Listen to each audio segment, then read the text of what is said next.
Dia seseorang yang menyelesaikan studinya di bidang kedokteran, belajar di Baghdad, kemudian melanjutkan S2-nya di Liverpool, melanjutkan belajar di sana. Tatkala dia berada di Amerika dan dia mendengar bagaimana telah berkumpul musuh-musuh Islam membuat langkah-langkah ke depan untuk memurtadkan seluruh negeri Afrika. Mereka ingin menjadikan target mereka kala itu tahun 2000 seluruh negeri Afrika murtad beragama Nasara. Itu target mereka. Dia kaget. Setelah dia mendengar, dia tidak diam, berangkat ke Kuwait, negeri asalnya. Dia bukanlah orang besar pada hakikatnya dari sisi ketenaran, tidak. Abdurrahman Al-Sumaid, tak banyak orang mengenalnya. Apa yang dia lakukan? Dia tinggalkan Kuwait, berangkat berpuluh tahun, 30 tahun lebih berdiam di Afrika sana. Subhanallah. Berdakwah, menyuruh manusia kepada agama Allah Subhanahu wa taala. Tahukah Anda berapa orang Islam di tangannya? Tadi saya katakan dia bukan orang alim besar, tapi dia punya semangat besar, punya cita-cita besar. Berpuluh tahun di Afrika, dia berhasil mengislamkan 10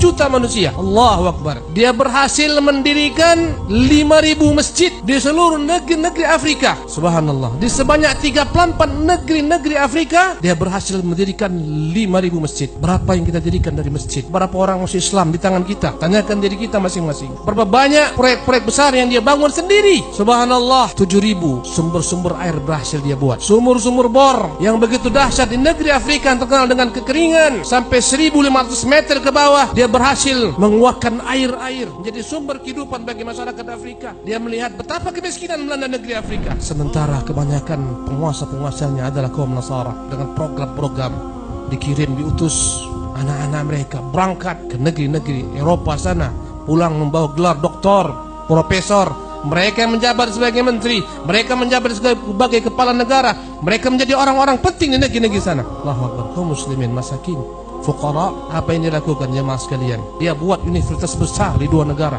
Satu di Mali, satu lagi dia buat di Zanzibar, Tanzania. Universitas besar menyekolahkan anak-anak kaum muslimin. Kemudian untuk lanjutan S3-nya, dia kirim anak-anak kaum muslimin, subhanallah, ke negara-negara maju mempelajari ilmu-ilmu yang mereka butuhkan. Dan tahukah Anda berapa banyak dia tanggung anak-anak yatim piatu?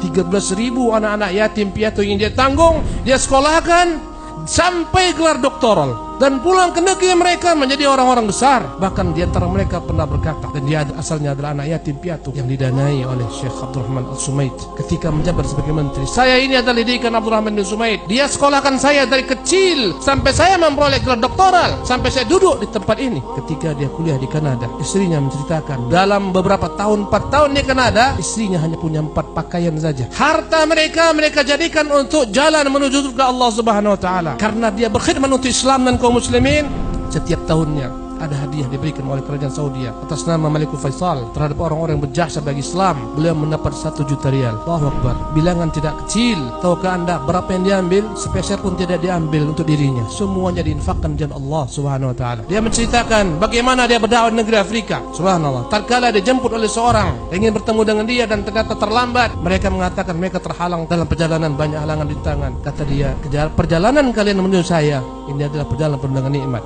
Kalian dalam mobil yang penuh dengan AC-nya.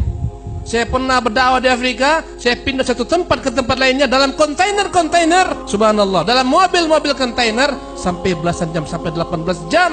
Pada tahun 2013 beliau meninggal, rahimahullah tabaraka taala rahmatan wasi'atan. Orang ini adalah orang yang tak begitu dikenal oleh manusia, tapi orang-orang Afrika mengatakan dialah raja di Afrika sana. Fuqara, masakin, mereka mengenal dia. Dan dia bukanlah orang berilmu syar'i sebagaimana saya sebutkan tadi, tapi dia mampu melakukan banyak hal dalam dakwah. Ini contoh daripada contoh-contoh orang besar yang mampu berdakwah dengan apa yang dia miliki.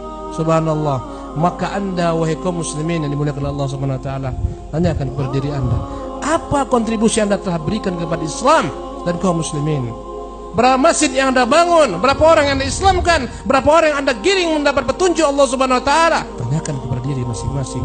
Orang besar adalah orang senantiasa bercita-cita besar. Orang besar adalah orang yang terlahir bukan untuk dirinya semata, tapi dia terlahir untuk orang banyak. Itu ciri-ciri orang besar. Nabi kita yang mulia SAW mengatakan khairan nas anfa'uhum linnas. Orang yang terbaik adalah orang yang paling banyak manfaatnya untuk manusia. Tahukah Anda apa perkataan Syekh Abdurrahman Al-Subaid? Anak saya ada berapa orang? Yang paling bakhil di antara anak saya, yang paling kikir di antara anak saya, kami menganggapnya kikir, adalah yang berkorban dengan setengah hartanya. Yang paling kikir menurut hitungan mereka di antara anak-anaknya adalah berinfak dengan setengah hartanya. Jemaah yang dimuliakan oleh Allah Subhanahu wa taala, apa yang telah Anda buat untuk Islam? Apa yang telah Anda persembahkan untuk kaum muslimin, untuk anak-anak kaum muslimin? Mari bersama-sama kita pikirkan. Hendaklah kita sejak saat ini berpikir selalu, sebelum aku meninggal, apa yang ku buat untuk Islam?